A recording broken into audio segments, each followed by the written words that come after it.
fallen angels wanted to destroy mankind, right? With Adam, they couldn't. So came Eve. Through Eve, they pulled everyone down, but they thought they'd win with that. On the contrary, this was the Father's plan. The Father. It was necessary for this to happen. Unfortunately, Eve, she chose a path that, you see, look at the difference. Eve's education of Cain versus Adam's education of Abel. Look at education. A man knows how to raise a man. A woman, can she raise a man? Yes, because you see, all teachers are women. But the masculine part of a man, he learns on the street from his father, uncle, cousin, things like that. And Eve, and I want to tell you something else now. Something that made the Father very sad, very sad.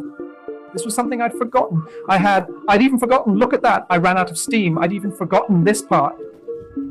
There's something that made the Father very sad, and I'm sure all women have said this word that Eve spoke. Many women have said it, which made the Father very sad. And even today, when women say this, the Father looks down and says, oh no.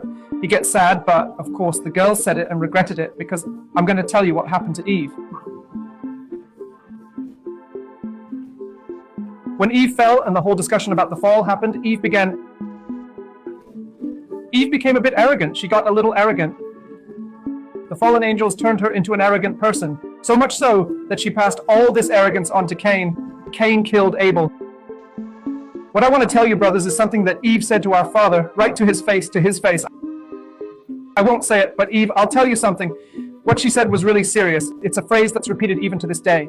Eva, after she fell, the Father tried to change her. Everyone tried. Her sister tried to change Eva. Everyone talked to Eva. But there was no way. There was just no way. Eva moved to the side of the fallen. There was no way, and everyone tried. But the day the Father talked to her, and she looked the Father in the face and said, look, I don't need you for anything. I don't need... Because the Father, the Messiah, was called Son of Man. Then the Father, Eva said to the Father's face like this, I don't need you for anything. I don't need Adam for anything. I don't need the Messiah for anything. And she said to our Father's face, I don't need you, man, for anything. Something that comes from Eva. Today, many women say, I don't need a man for anything. That's what Eva said to the Father back in the beginning. For you to see how complicated it is, one thing that really upset the Father was this. Man, the Father did everything, was good, did everything, and Eva looked him in the face and said, I don't need a man for anything. You're a man, you're Adam, but I don't need you for anything. I can handle things on my own. So she left, turned her back on the Father, saying she didn't need a man for anything, took Cain with her and went off. And what happened then? Cain, with Eve's arrogance, with all the evil Eve had, that's what made Cain kill Abel. And whose fault is it? Eve's, because she didn't raise him the way Adam raised the boy. It's really sad when you women say you don't need a man for anything, forgetting what the Messiah said clearly, what the Father said clearly.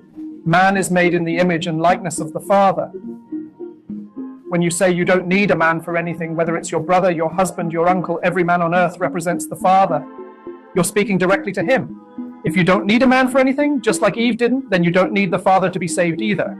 That's what it's saying. So think carefully before saying that. Man, the Father is not woman's enemy, never has been. It was woman who chose this path. And it seems everything that happened back then with Eve is happening now at the end of times. Exactly the same, no difference. You know what happened, right? She chose the path of the fallen angels.